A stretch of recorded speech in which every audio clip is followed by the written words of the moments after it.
Assassin's Creed Black Flag to this day remains one of the most beloved games in the AC series. This game was so good and so successful that Ubisoft got right to work on making another massive open world pirate game, and it's just coming out now. Oh, Ubi, you make me laugh. Silly Ubi. In fact, Black Flag is a lot of people's favorite game in the series, and it's easy to see why. An AC mixed with pirates, it sounds like every kid's dream come true, getting to sail the high seas and steal and murder everyone in sight. Yeah, that sounds great. Especially the murder part.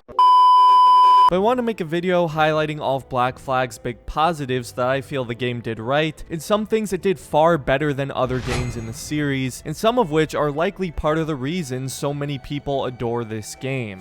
The first of which is obvious, the man on the cover, Edward Kenway. A lot of people really like Edward, even if Black Flag isn't their favorite game. He's usually at the top of most people's protagonist rankings for the series. He's a product of what I'd like to call the Ezio formula. Mix some charisma, comedy, levity, and general likability with an emotional quest, and you've got an Ezio-like character. I talked about this in my original review of Black Flag back at the start of the year, but it's clear Ubisoft Montreal wanted another Ezio-type protagonist after mixed reception on Assassin's Creed 3's protagonist, Connor Kenway. So rather than a dark and tragic character who turns into a badass assassin, we need a clumsy, selfish, bumbling idiot to crack jokes. I'm kidding. Not really, but I'm someone who likes both Connor and Edward a lot. Even though they are completely different, it's actually really hard to believe they're related. But aside from Edward's generally likable personality and humor, he has quite the emotional journey and growth that really makes you feel connected to him. An outcast of society, so to speak, whose kind is being hunted down by the government, and all Edward has really wanted to do is prove himself. Sure, he's motivated by wealth and glory, but most importantly of all, he wants to prove himself. That he can do something great that nobody expected from him, and it's clearly what drives him, as shown in those flashbacks with his wife Caroline, where he says her father is wrong about him, and he doesn't want to live poor for the rest of his life. Then of course, Edward goes through a lot over the years Black Flag's story takes place. He loses a lot of friends and comes to slowly grow from a selfish character to a selfless one. He of course throws himself somewhat unintentionally into the middle of the Assassins and Templars conflict, and he eventually decides to abandon his greed and lust for money and glory after he sees many of his close friends die for seemingly nothing. I thought Blackbeard's death was a great wake-up call for Edward because he watched the kind of man he wanted to be die for essentially no reason at all, and Edward starts to realize he does not want to end up like that.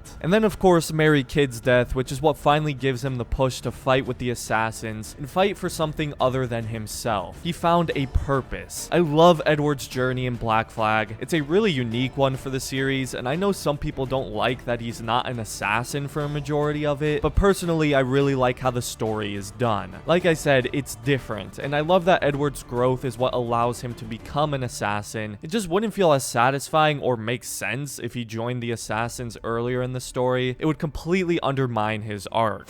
Another one of the things I love so much about Black Flag is the immense freedom and exploration opportunity the game provides you with. The world has this open and freeing feeling while still having dense cities to traverse and feel like an assassin in. Having the Jackdaw to sail the seas with and being able to stop at small islands or dock in large cities allows for a feeling of freedom that the previous AC games just didn't have. It really is the ultimate pirate fantasy, and there's so much for you to do outside the main story. It's easily a game you could put over 50 hours into, and although some of the side content may be a little repetitive, there's so many different kinds I really didn't get too tired of it. Robbing plantations, sieging forts, hunting for buried treasure, completing assassination contracts, harpooning. This game has some of the best side content in the series. And on top of all that, the world is gorgeous. It's vibrant, immersive, and the cities are very well designed. Havana in particular is my favorite area in the game, but there's so much variety with the environments and cities. Then of course there's the naval combat, and in my opinion this game and Rogue still have the best naval combat in the series. Engaging in battles with other ships and boarding is a lot of fun. Granted, it can get old after a while, but things like the challenging legendary ship battles spice things up for sure. The progression and upgrading system is satisfying, improving the Jackdaw, giving it more defenses and cannons, and getting to see an actual physical change in the ship's appearance appearance. Of course, you can also change the ship's appearance with different color schemes, sails, and decorations. I suppose the one caveat to this is if you're not a fan of naval combat and only like to fight on land, Black Flag may not be the game for you because it's so prevalent. I have a couple friends who don't like Black Flag because they don't like naval combat in AC. I personally enjoy it though, and it's part of the game's very identity, so there's no avoiding it, as it should be.